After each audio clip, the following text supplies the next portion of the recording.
converso aí com esses serviços de telefonia, os chamados saques, né? Eu converso com computadores, né? Eu já não converso mais com pessoa. Então, aquele Disque 1 e Disque 2 e Disque 3, isso, na verdade, são computadores que fazem já, não são mais seres humanos. Então, vejo quantas profissões aí, o telemarketing, né, que eu estou falando, de quantas profissões já não existe mais a presença, e pior do que a presença, a essencialidade, o ser humano como órgão central, como alguém que vai gerir determinada função. Pode haver aí as substituições pela tecnologia. E isso, por isso a importância desse tipo de questão aí que nós vimos na nossa verificação, até em função dessas dificuldades, porque, primeiro, que o ensino superior, esse ensino do qual nós estamos colocados, né? Estamos aí inseridos, que parece que tem muita gente, na verdade, se fizermos as contas, temos aí uma base mais ou menos de uns 5% da população brasileira que tem acesso a ensino superior, né? Então, veja que nós temos 220 milhões de habitantes, desses 220 milhões, se tivermos aí 5%, já teremos muita gente, né? Então, veja que existe aí, na verdade, uma preocupação muito grande com a formação. Mas, então, nós estamos aí inseridos nesse ensino superior, e esse ensino superior, ele demanda, logicamente, levando-se em consideração que no Brasil nós temos dois tipos de ensino, né, bem claros. O primeiro ensino é aquele ensino básico, e o segundo tipo de ensino é o ensino superior.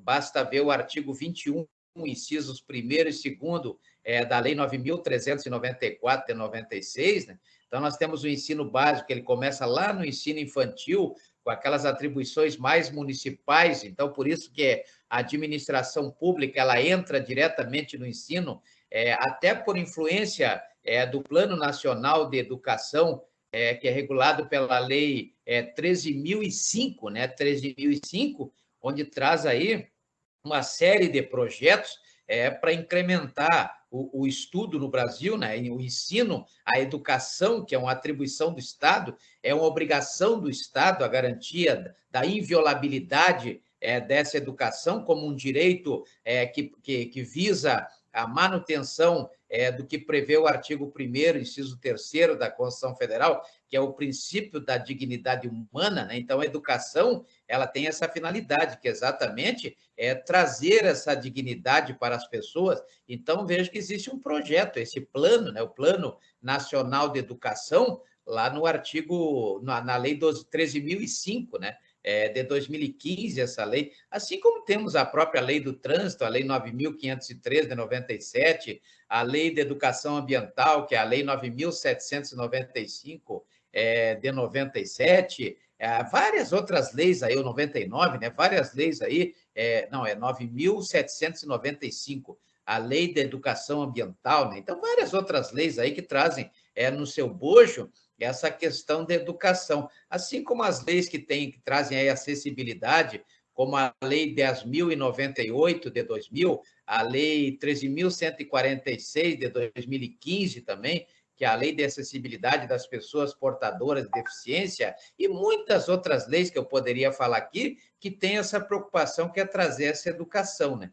E essa educação, então, ela começa lá no ensino básico, no artigo 29, né, da Lei 9.394 de 96, quando traz aí o ensino infantil. Aí depois nós temos o ensino fundamental, lá no artigo 32 dessa Lei 9.394 de 96, e, por último, nós temos a terceira fase, que é o ensino médio, lá do artigo 35, né, que foi incrementado agora pela Lei 13.415 de 2017, né, que trouxe aí uma aproximação ao que se entende como curso, como ensino superior, o ensino superior a partir do artigo 43 da Lei 9.394 de 96, que traz no artigo 52 aquilo que nós temos presente na nossa verificação, né? Ou seja, a observação quanto aos 3 requisitos essenciais ao ensino superior, que é o ensino, a pesquisa e a extensão, né?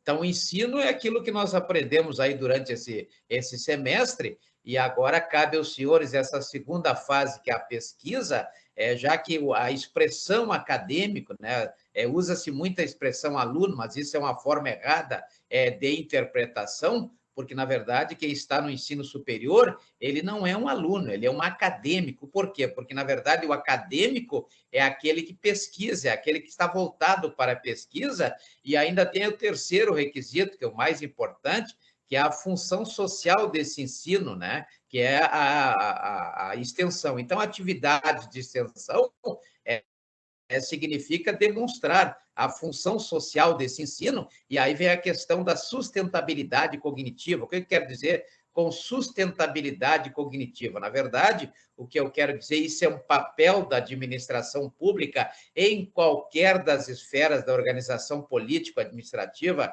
conforme prevê o artigo 18 da Constituição Federal, seja a organização quanto à administração pública federal, quanto à administração pública estadual, quanto à administração pública municipal, logicamente, cada uma dentro das competências previstas do artigo 21 até o artigo 30 da Constituição Federal. Né?